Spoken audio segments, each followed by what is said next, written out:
కేదారేశ్వరి వ్రతం అయిపోయిన తర్వాత వెంటనే వచ్చేది నాగుల చవితి.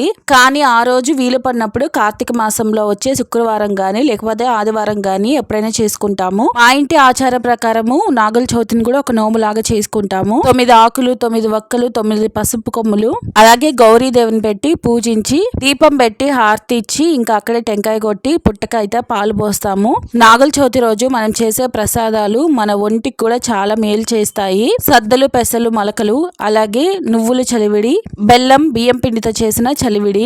నాగుల చవితి రోజు ఇవే ఎక్కువగా అయితే అందరూ నైవేద్యాలు పెడతారు. మన హిందూ సంప్రదాయం ప్రకారము ఈ పండగలు అలాగే ఈ వ్రతాలు కొంతవరకు అయితే మన హెల్త్ ని కాపాడుతాయి. పండక్కు చేసే పిండి వంటలు గాని ఇలా రాగి చెట్టుకు అలాగే వేప చెట్టుకు తిరుగుతూ దారం కట్టడం గాని ఇవన్నీ మనకి ఫిజికల్ గా అలాగే మెంటల్ గా చాలా బలాన్ని ఇస్తాయి. మాది వెజిటేరియన్ స్నేక్ గార్డు కాబట్టి ఎగ్ వేయట్లేదు. ఇంతకీ నాగుల చవితిని మీరెలా జరుపుకుంటారు? ఈ వీడియో నచ్చితే లైక్ చేసి సబ్స్క్రైబ్ చేసుకోండి. Tata, by by.